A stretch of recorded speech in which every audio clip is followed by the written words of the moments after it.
This is Let's Make Waves podcast. I'm your host, Rana Marwad, and I believe that we're all here to make waves. I created this podcast to help you build your brand by sharing with you tools, resources, and strategies to gain professional authority for better business opportunities. If you want to get unstuck, you've come to the right place. Let's get started. Hello, everybody, and welcome to another week and a new episode. As always, I'm so happy that you're here with me today. And today, I'd like to talk about something that I have a very special relationship with, and that is list building. Now, it used to be a love-hate relationship, especially when I first started, but now it's turning more into the love and less into the hate. And I'm saying this because I'm being really, really honest with you. It is a relationship because okay, what I love about list building is that it's this amazing ability to nurture and to build this strong relationship that I can have with my audience. I can have that relationship, and based on it, I can strategically plan a launch or strategically plan something new that I'm adding into my business, knowing that I can always fall back into my list and fall back into connecting directly with my audience, and that just gives me better opportunity to sell an offers, for example, and so much more. But at the same time, I used to really dislike list building because when it's not planned well and when you don't put the right efforts and the right intention into it, it is a very slow and a very painful process that could lead to a lot of discouragement. And here's the thing, entrepreneurship and list building have to go hand in hand because it is a process that should never stop.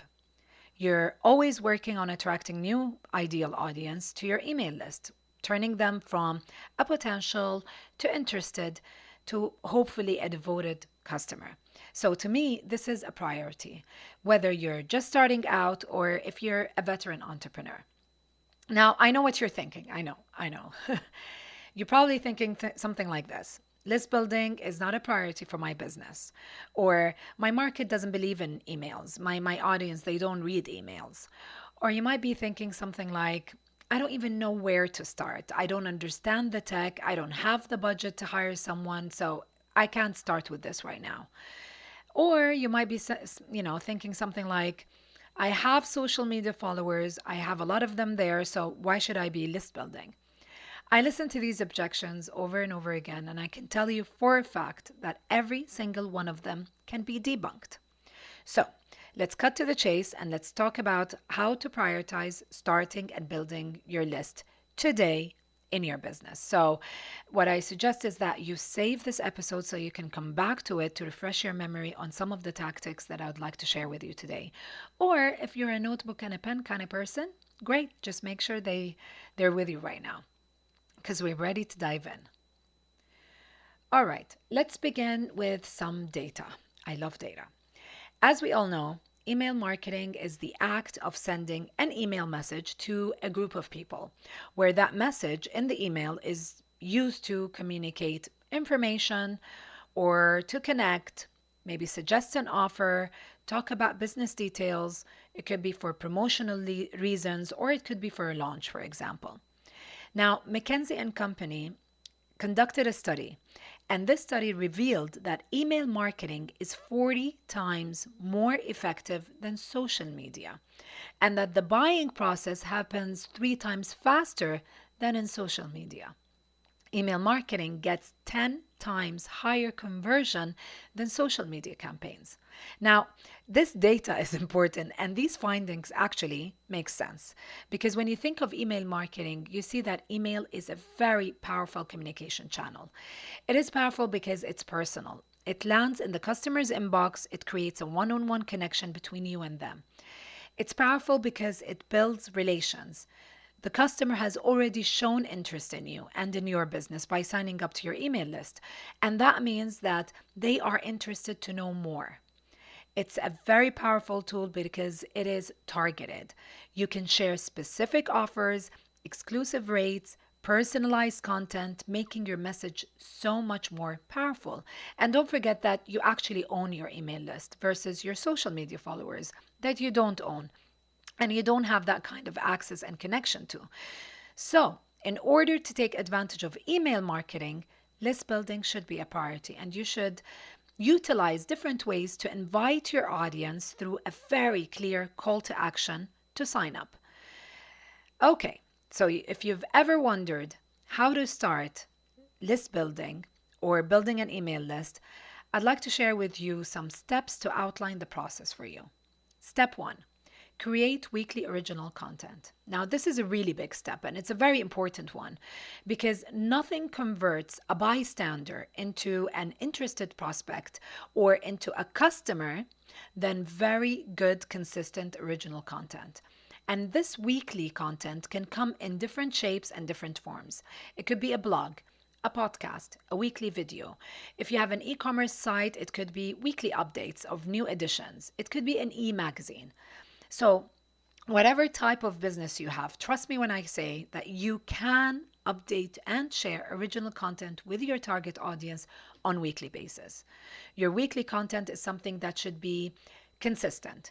This is where you create content that is not only attractive to consume, but that also addresses your target audience interests, pain points, challenges, wishes, desires. You know best. Now, this original weekly content is also important because it is your way of staying top of mind with your audience.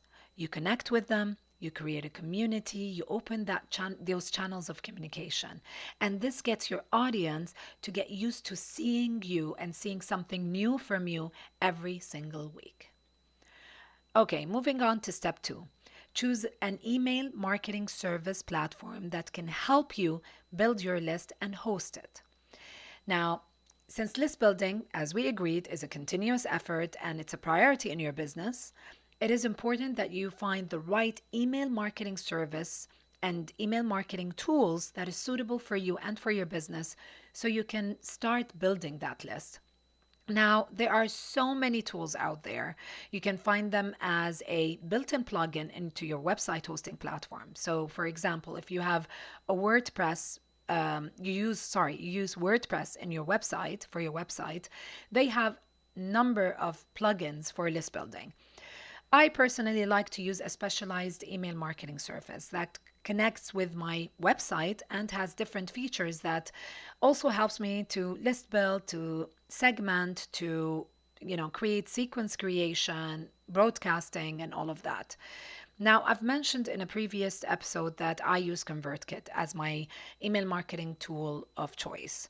So, what I'll do is that I'll connect to ConvertKit in the show notes. I'll put a link to it and you can check it out for yourself.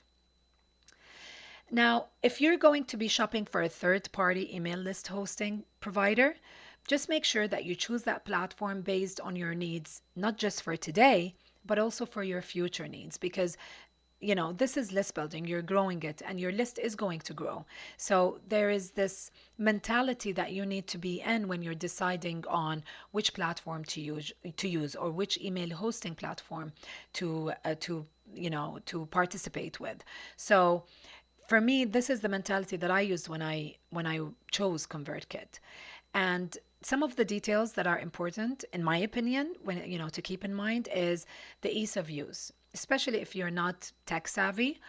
How easy is the platform to use is huge. It's very important. Also, keep in mind the size of the list. How much does this platform can accommodate in terms of list size? If they have great templates for landing pages or opt-in pages, how easy you can connect that platform to your existing assets like your website or any other platform that you use. Check out their options when it comes to list segmentation, broadcasting, and all of that. And of course, pricing is also something else that you keep in mind. So I just wanted to quickly share that so you have these criteria in mind when you're list shopping when it comes to your email marketing service tool. Okay, step three. Invite your visitors to join your email list on your own home base. So let's start from there. Now, because you're going to have your weekly content ready, and now that you've chosen your email service provider, so that's also ready, start talking about your content on all the platforms that you use. So it's social media, direct to customers, publicity. The whole aim of this is for you to invite them to visit your platform, i.e., your website, for example, to consume your weekly content and therefore be interested to sign up to your email list or to your newsletter. Now, with the right service provider, you can create pop ups on your site so that that becomes easy for the visitors on your site to sign up. Now, this is a long game. The more you are consistent with your content and you make interesting and interactive content, the more your audience will be consistent in coming back to read more, to consume more, and this will build the interest for them to have that kind of trust to share their email so that they can get that weekly content updates directly in their email. So as your list grows, your weekly content sharing should be announced more and more on all of the platforms, your social media, direct to customer, even to your email list.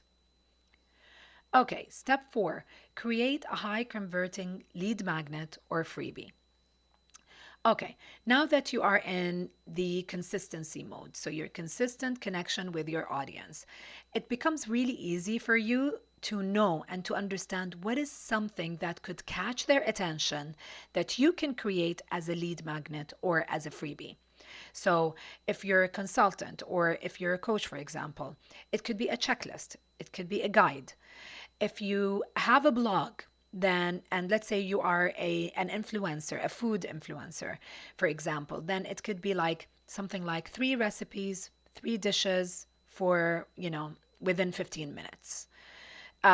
If you're an online store, it could be tricks and staple additions to your summer wardrobe. So whatever your business is, just find a pain point or a desire or a topic that is so relevant to your audience, and it could be a pain point that you get asked about in your DMs or on social, and create a very attractive lead magnet, making it a no-brainer for your audience to be interested to get their hands on. Now, here's the thing. Be very thoughtful and very strategic when you're building that lead magnet. It has to be really, really good because you're not only asking your audience to give you their emails, but you're also positioning yourself as an expert in your field, which is really important for your personal brand. So this is where you need to be very careful with. All right, step 5. Build a separate opt-in page and thank you page for that lead magnet. Now, so here we are. You have that really special freebie and or lead magnet. What you do is that the best way for you to share it is to also, with the help of your email service provider, of course, to create a separate opt-in page where you can give more details about that freebie, what it's all about, and what are the major takeaways that your customer will benefit if they get their hands on that freebie. Now, in the end of that path, you also make sure that you create a thank you page for them to receive after they opt in with for that lead magnet. And that thank you page is a confirmation that you acknowledge their action, plus it gives you a chance to inform them what to expect from you on a weekly basis, for example. So I recommend this. I recommend to have this separate opt-in page for any lead magnet because it becomes easier for you to use that link and share it when you're promoting it. So every time you talk about it, you can share that link directly to the opt-in page. It's immediate and it's very easy. Talk about your lead magnet very often and make sure that you have a very clear call to action when you're talking and you're promoting your lead magnet. If your lead magnet has timeless information, it's evergreen, then this is a great asset because you can create hype about this every once in a while, and it becomes a resource that is perfect for your website or within your content library. And that's why I always recommend to put a lot of thought into the beef that you're going to put inside your lead magnet because it's a very, very powerful addition to your list building efforts. And this is it. These are the 5 main steps when you're just starting out to do list building. Now, these steps can help you kickstart the process and make sure that you find the right tools that can help you during that process. And these tools can grow with you as your list is growing. Now, I know that some of you don't see the power of email marketing. I hope that changes your mind with the data that I shared earlier. Especially you don't see its power when you're putting it against social media. I know because I get comments about this a lot. And I hear this logic in a lot of rooms on Clubhouse. But I just want to tell you something. Studies have showed that at least 91% of consumers today check their emails on daily basis. So, I'm not saying that social media is not important, not at all. But what I want you to see is that email marketing gives us so much opportunity to build our business, and a lot of entrepreneurs, especially as they start, they don't give it the attention that they should give it as they do to social media. So just think about your favorite brand. Big brands today understand the effectiveness and the power of email marketing. And that's why they spend thousands of dollars on social media campaigns to get their audience to sign up to their email list. They do that because they know and they understand that email marketing is the best long term investment with a much higher ROI, return on investment, at a very low cost in the long run. They also know that they have a higher and faster chance of closing a sale to a nurtured, warm audience on their email list versus on social media. So I just hope you keep that in mind. And with that, we come to today's episode. Thank you so much for listening. Please feel free to connect with me if you have any topic that you'd like me to talk about on this podcast, or if you have any suggestion. The links to my social accounts are in the show notes. As always, I hope you didn't forget to subscribe to my podcast. I would be honored if you could give me a review. And if you think that my podcast could be interesting or helpful to someone that you know, I hope that you do share it with them. Now, I can't wait to touch base with you this time next week. So till then, have a great week and take care.